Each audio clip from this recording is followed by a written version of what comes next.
My movie kinda sucks. But that's a good thing. I've recently published my first 3D animation using Blender. I started off knowing nothing at all to making this. Face me. All I want. It's pretty cool, but it could be better. And despite its flaws, it's probably the most important movie I'll ever make. By the way, I highly recommend watching our comments right now before coming back to this video. Best movie I've ever seen. From film production to 3D animation, learning Blender from scratch to making an action scene. Well, how hard can that be? So why does my movie suck? Because I've never done something like this before, and first attempts always suck. But that's not very critical, so let's have a closer look. My mindset when starting this project was, this movie has to be the best I can possibly make. Okay, but what does best mean? Well, for technical specs, I wanted this movie to be at least 4K 60fps with log PNGs for the best grading. Sounds good, right? See, here's the thing. Since the dawn of time, movies have been played back in 24fps. It became a standard in the late 1920s and people have stuck with it ever since. Sure, some movies have tried using a higher FPS speeds, but they've always come off as a bit jarring or too real. Why this relates to Archimancer is this. I did export the movie at 60fps. Something I'll probably never do again. But Joe, it looks smoother and higher numbers are always better. Yeah, but not render times.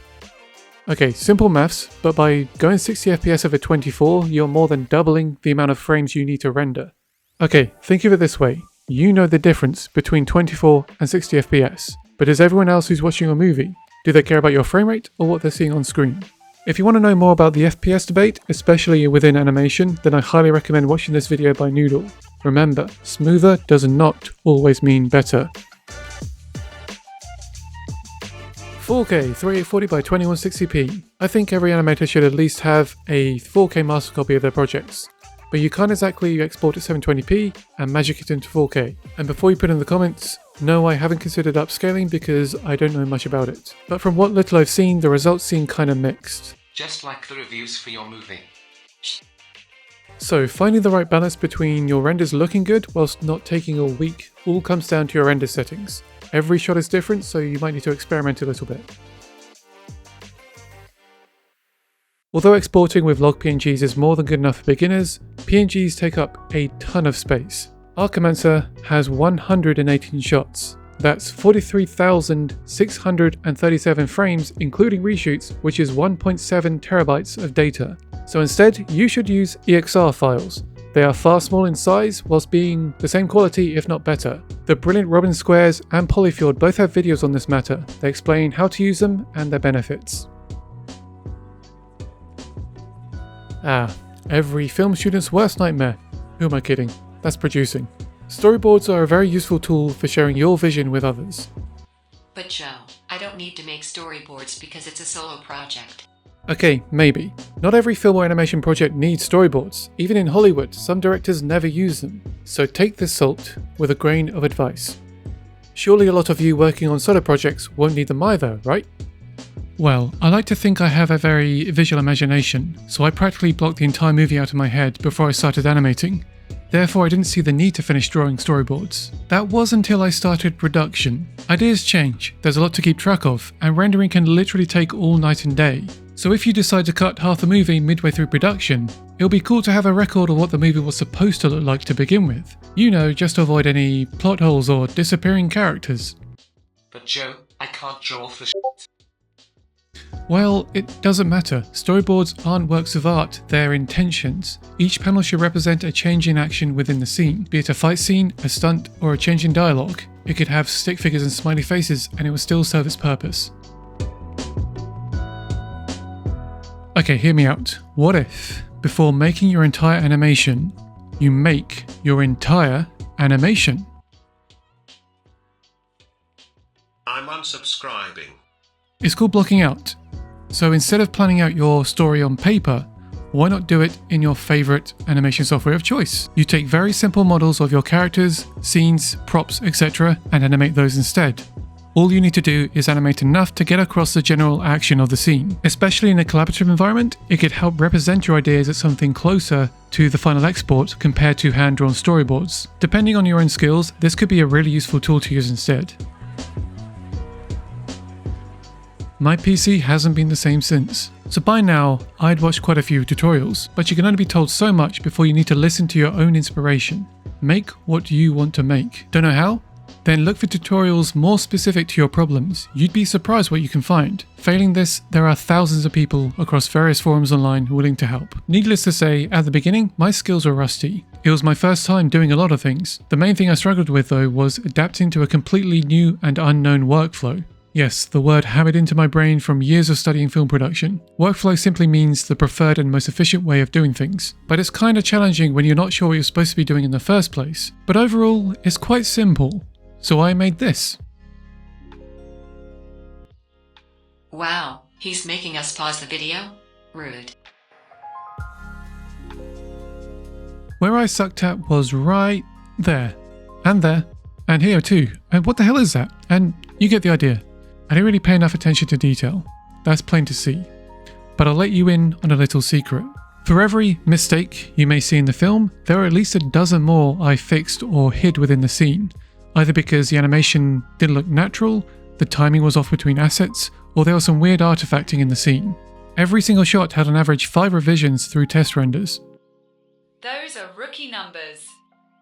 The point is, by my 6th or 7th revision, all the small details blur into one as I lose my sanity just trying to make a simple animation look natural. Then before I know it, I've spent 3 days on a 6-second shot. Can you see why I decided to move on and accept I left in a tiny error? But it's okay. This wasn't a commission piece or a final university project. This was my first attempt at something new. And that's just it. The biggest enemy of this project by a warp 10 light year was time. I had plans to do so much more with this project. It was going to be at least twice as long. I was going to learn how to compose my own music for it, and yet I had to put my foot down. I never set a solid deadline for my project because my film had a second goal, one more important than make the best movie I can possibly make, and that was learn how to make an animated movie. And maybe I'm just being naive, but putting a set deadline on that kind of goal didn't make sense to me. Learning how to make an animated film isn't something I can measure through time but through experience. And technically speaking, the longer I spend on something, the more experience I'll gain from it. But again, I had to release it at some point, or not at all. So I cut my film down. I used royalty-free music, and I set my sights on early 2025 as a release window. And things were looking good. I'd be able to finish on time, all while starting my next few projects. The harsh reality is, your first animated project is probably going to take a hell of a lot longer than planned. Weeks, months. Mine took a year. Happy birthday! That's right. I started pre-production on Archimancer roughly a year ago. Now of course, I didn't spend 24/7 on the project, but I generally spent maybe 3 months not working on the project. Maybe I was crazy, I was overambitious. I should have spent more time developing a better workflow. But if I hadn't cut the film in half and made all those time saves, then I doubt this movie would have gotten finished at all. So all that being said, I think overall there were 2 problems with this movie. Ambition and planning, or lack thereof. There were way more than 2 problems. Going into this project, I knew it was going to take a long time. There was a heap of things to learn and there was many mistakes to be made. The first one I made was biting off more than I could chew. Don't get me wrong, I'm still very proud of the animation I made, but I went from my 5th ever tutorial on Blender to making a 6-minute action scene. And that brings me to my second problem. Things not given enough thought at the beginning dramatically slow things down later on. I should have spent more time testing out render settings. I actually could have blocked out the animation to see it would need to be cut in half, saving me a lot of time and reshoots. And I definitely could have done with more practice with animating. But alas, hindsight is the greatest teacher. Which is exactly why I see this project as a success. For all of you beginners out there interested in Blender and 3D animation, I hope I haven't dissuaded you. I merely wanted to give you a realistic look at what it could take to make your first major project. By all means, push your limits, step outside your comfort zone, but don't let your passions be consumed by one project without any set limits or goals. And at least have some sort of solid plan before beginning. Coming from a filmmaker's perspective, my goal was to simply adapt my knowledge to a new and unknown medium, simply to learn how to make a 3D animation. And I think I accomplished that goal. What comes next is taking what I've learned and using it to make something better. So if you're thinking about making your first project with Blender, my advice is go for it. Don't worry about making mistakes or having to scale back your ideas. What matters is that you make something. So please, if you liked Archimancer or this video, subscribe, like or dislike, leave your thoughts in the comments, and remember to uninstall Honey. And enjoy the next 24 hours. Is he flattening us?